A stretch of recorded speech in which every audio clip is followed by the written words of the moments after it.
Hello friends, कैसे हो आप लोग। आई होप आप ठीक ही होंगे। मैं self BK Yadav, assistant professor LNCT Bhopal. मैं आप लोग को स्टील स्ट्रक्चर बताऊंगा और उसके पहले हम लोग सिलेबस के बारे में स्टडी कर लें कि इसका सिलेबस क्या है। जो आरजीपीवी के अकॉर्डिंग जो है यूनिट फर्स्ट में जो आप लोग को पढ़ना है कनेक्शंस के बारे में। यूनिट फर्स्ट जो है कनेक्शंस के बारे में पढ़ने हैं। कनेक्शंस में 3 टाइप के कनेक्शंस हैं, रिवेटेड, बोल्टेड और वेल्डेड। देन सेकेंड यूनिट में पढ़ना है tension member and compression member. And then third unit में पढ़ना है डिजाइन ऑफ बीम के बारे में स्टडी करना है। देन फोर्थ यूनिट के बारे में पढ़ना है footing for steel structure, grillage, foundation. And then unit fifth के बारे में स्टडी करना है इंडस्ट्रियल बिल्डिंग और फ्रेम। हम लोग आगे स्टार्ट करते हैं। इसमें जो स्टील स्ट्रक्चर में जो आईएस कोड यूज होता है आईएस 800-2007, जो कि लिमिट स्टेट मेथड से डिजाइन है उसमें। देन इसमें जो आप लोग बुक प्रिपेयर करेंगे एसके दुग्गल का बुक आप ले सकते हैं लाइब्रेरी से, लाइब्रेरी में अवेलेबल है, जो कि लिमिट स्टेट मेथड से डिजाइन है। अब देन आगे हम लोग बात करते हैं स्टील स्ट्रक्चर के बारे में। What is steel structure? Steel structure क्या होता है? Steel structure is a construction material, a profile formed with a specific shape और cross section and certain standard of chemical composition and mechanical property. इसका जो example है, इसमें जो combination जो स्टील बनता है, जो स्टील स्ट्रक्चर बनता है, बहुत सारे मेंबर कंबाइंड होकर के बनते हैं, जिसमें मेंबर यूज करेंगे I beam, channel section, T section and bars and plates. ये जो है इसका मेंबर है स्टील का। अब हम लोग आगे जानेंगे टाइप्स ऑफ स्टील स्ट्रक्चर। कितने तरह के स्टील स्ट्रक्चर होते हैं। फर्स्ट देखिए फ्रेम बिल्डिंग। नेक्स्ट जो है plate girder used for bridge. Frame building जो है इस तरीके का होता है, देखिएगा ये स्ट्रक्चर है।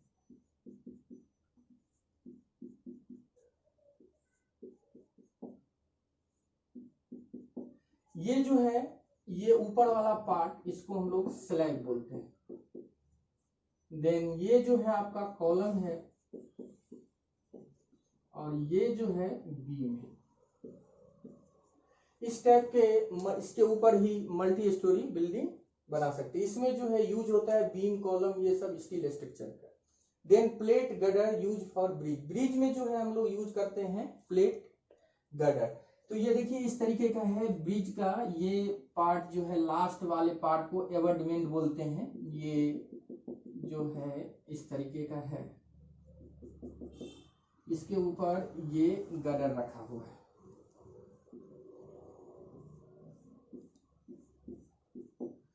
ये प्लेट गर्डर है। देन स्टील आर्च ब्रिज, जो ब्रिजेज आर्चेज ब्रिज है उसमें भी हम लोग यूज करते हैं। Then industrial building, transmission line tower, जो ट्रांसमिशन लाइन टावर यूज करते हैं, मोबाइल टावर, ये दोनों स्टील स्ट्रक्चर का ही बना होता है।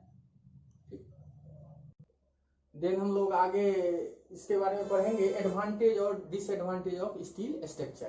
पहला जो है एडवांटेज में लो सेल्फ वेट, इसका जो वेट होता है लो होता है। Then high ductility and then second number no form work required, इसमें फॉर्म वर्क रिक्वायर्ड नहीं होता है। Then easy to transport and handle, हम लोग इजीली एक जगह से दूसरे जगह ले जा सकते हैं। इजी टू रिसाइकल, इसको हम लोग इजीली रिसाइकल भी कर सकते हैं स्टील को। देन डिसएडवांटेज में इसका जो है ऑल ओवर कॉस्ट हाई होता है। Then low fire resistance, then higher maintenance cost, इसमें जो है ना टाइम पे आपको मेंटेनेंस करना जरूरी होगा, नहीं तो कोरोजन से आप बचा नहीं सकते इसको।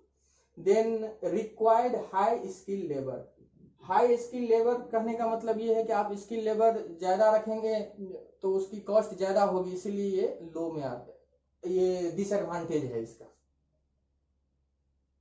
कहने का मतलब ये है कि इसका कॉस्ट ये होगा तो अनइकोनॉमिकल हो जाएगा ये structure. Then its strength reduce due to high temperature. इसका कहने का मतलब ये है कि स्ट्रेंथ रिड्यूस है, स्ट्रेंथ जो है डिक्रीज होगा हाई टेम्परेचर के कारण। आगे हम लोग जानते हैं कि स्टील का मैकेनिकल प्रॉपर्टी क्या होता है। Mechanical properties of steel, first जो है मॉडुलस ऑफ इलास्टिसिटी, इसका होता है 2 × 10⁵ न्यूटन पर mm स्क्वायर। न्यूटन पर mm स्क्वायर को हम लोग मेगा पास्कल भी बोलते हैं। देन इसका जो पॉइजन्स रेशियो है, पॉइजन्स रेशियो दो केस में है। इलास्टिक रेंज में जो पॉइजन्स रेशियो है स्टील का वो लेना है आपको 0.3।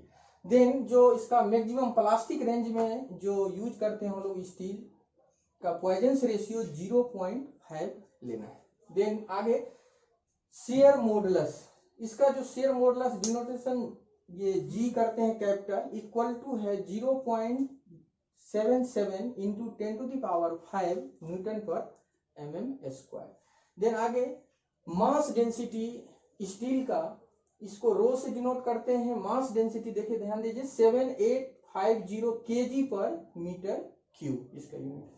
देन आगे coefficient of thermal expansion alpha, जो टेम्परेचर इफेक्ट के कारण जो चेंजेज होते हैं स्टील में, उसका जो कोफिशिएंट हम लोग यूज करते हैं 12 × 10⁻⁻6 डिग्री पर सेल्सियस।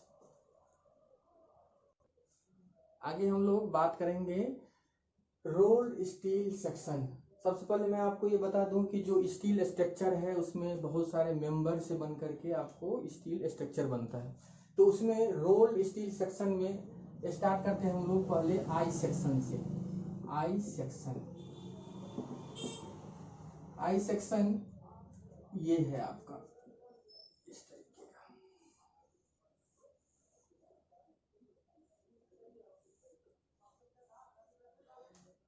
यहां से यहां तक जो है ये ऑल ओवर डेप्थ होता है, इसको स्मॉल एच भी बोल सकते हैं। ये जो है ये पार्ट ये है आपका फ्लेंज, ये वाले पार्ट को वेव बोलते हैं। ये है आपका आई सेक्शन। देन आगे T section, T section, T section में ये जो पार्ट है आपका ये,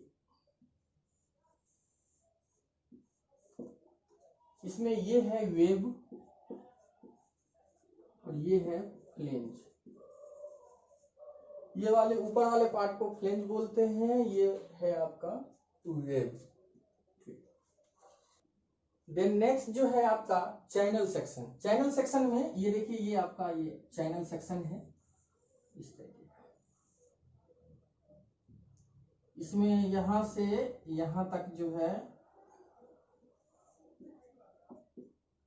ये डिफरेंस डी है और ये होल यहां से यहां तक H. Then T section, angle, T section angle section. Angle section में हम लोग दो टाइप के पढ़ते हैं। पहला जो है इक्वल और अनइक्वल। इक्वल एंगल सेक्शन में ये देखना है ये आपका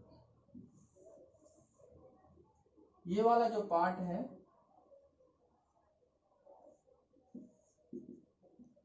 और ये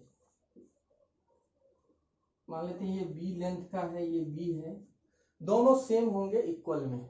अनइक्वल जो एंगल सेक्शन है इसको बोलते हैं हम लोग इक्वल एंगल सेक्शन।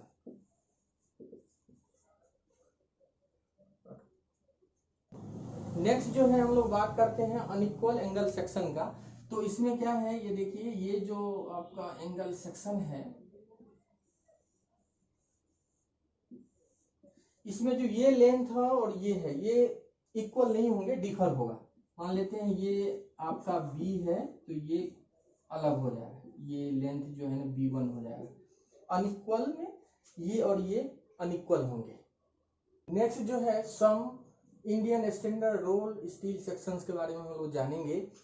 ISJB इसका फुल फॉर्म क्या होता है? Indian standard junior beam. Then ISLB, इसका मतलब ये है Indian standard light beam. Then ISMB, Indian standard medium beam. Then ISHB, Indian standard heavy beam. Then ISWB, Indian standard wide flange beam.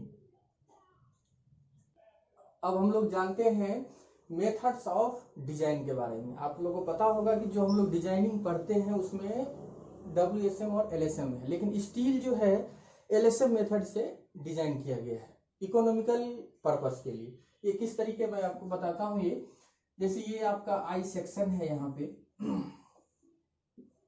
ये I section, इस पे load लाया 180 kilometre का। अभी बात करते हैं हम लोग WSM के बारे में।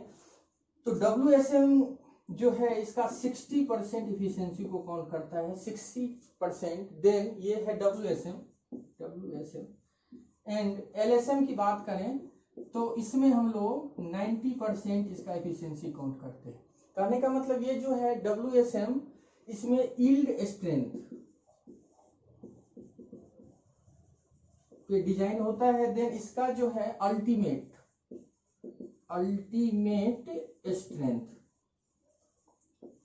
आप ऐसे देखेंगे प्रैक्टिकली तो हम लोग समझेंगे, यदि हम लोग WSM मेथड से स्टील स्ट्रक्चर को डिजाइन करें तो क्या फर्क होगा। ये 180 किलोन्यूटन इस पे लोड आ रहा है, तो इसको रसिस्ट करने के लिए 3 टाइम्स यानी 3 गुना, ये 3 टाइम्स जो है इसमें 3 आई सेक्शन लगाने होंगे इसको रसिस्ट करने के। देन ये जो LSM है आपने 90% यूज किया है, अल्टीमेट स्ट्रेंथ पे ये डिजाइन होगा, तो इसमें क्या है कि ये जो है इसको रसिस्ट करने के लिए 2 सेक्शन इसमें यूज होंगे, इसीलिए 2 सेक्शन में ये इकोनॉमिकल है, इसीलिए हम लोग यूज करते हैं LSM, लिमिट स्टेट मेथड से हम लोग डिजाइन करते हैं। नेक्स्ट जो है हम लोग लोड के बारे में स्टडी करते हैं, different types of load. First जो है डेड लोड, ये जो लोड है वो सेल्फ वेट की वजह से है। देन इम्पोज लोड, इसको हम लोग लाइव लोड बोलते हैं। लाइव लोड जो है ना स्ट्रक्चर पे बाहर से आने वाला लोड है। Then wind load, wind blowing की वजह से जो आएगा वो विंड लोड होगा। अर्थक्वेक जो सेटलमेंट के अर्थक्वेक की वजह से जो सेटलमेंट होगा वो होगा, उसके अंदर आएगा अर्थक्वेक लोड्स। और भी लोड्स होते हैं जिसको आपको जानने की उतनी जरूरत नहीं है, मेनली ये 4 हैं। देन आगे इरेक्शन लोड भी, एक्सीडेंटल लोड भी है, लेकिन ये हम लोग 4 जो है ना ये मेनली रूप से हम लोग कंसीडर करते हैं। देन आगे जो डिजाइन ऑफ पॉइंट व्यू से है, फैक्टर ऑफ सेफ्टी बहुत ही ज्यादा इंपॉर्टेंट है, उसके बारे में हम लोग समझते हैं कि ये क्या होता है। Factor of safety is a term describing the structural capacity of A system beyond the accepted load और एक्चुअल लोड। कहने का मतलब ये है, दोनों में जो रिलेशंस है, permissible stress equal to yield stress upon factor of safety. Permissible stress को ही हम लोग बोलते हैं वर्किंग स्ट्रेस। जहां तक की बात है करते हैं फैक्टर ऑफ सेफ्टी FOS का, FOS फैक्टर ऑफ सेफ्टी जो स्टील स्ट्रक्चर के लिए यूज करते हैं जनरली हम लोग 2। जनरली फैक्टर ऑफ सेफ्टी जो हम लोग लेते हैं बिल्डिंग स्ट्रक्चर के लिए 2 लेते हैं। अभी तक जो है हम लोग बेसिक स्टडी जो था स्टील स्ट्रक्चर का अभी तक हम लोग ने पढ़ा। नेक्स्ट वीडियो में कनेक्शंस के बारे में पढ़ेंगे। कनेक्शन जो है 3 टाइप्स के हैं, पहला रिवेटेड कनेक्शन, वेल्डेड और बोल्टेड कनेक्शंस के बारे में पढ़ेंगे नेक्स्ट। देन आप लोग अच्छे से पढ़ाई कीजिए और चैनल पे नए हैं तो सब्सक्राइब कर दीजिए। Thank you.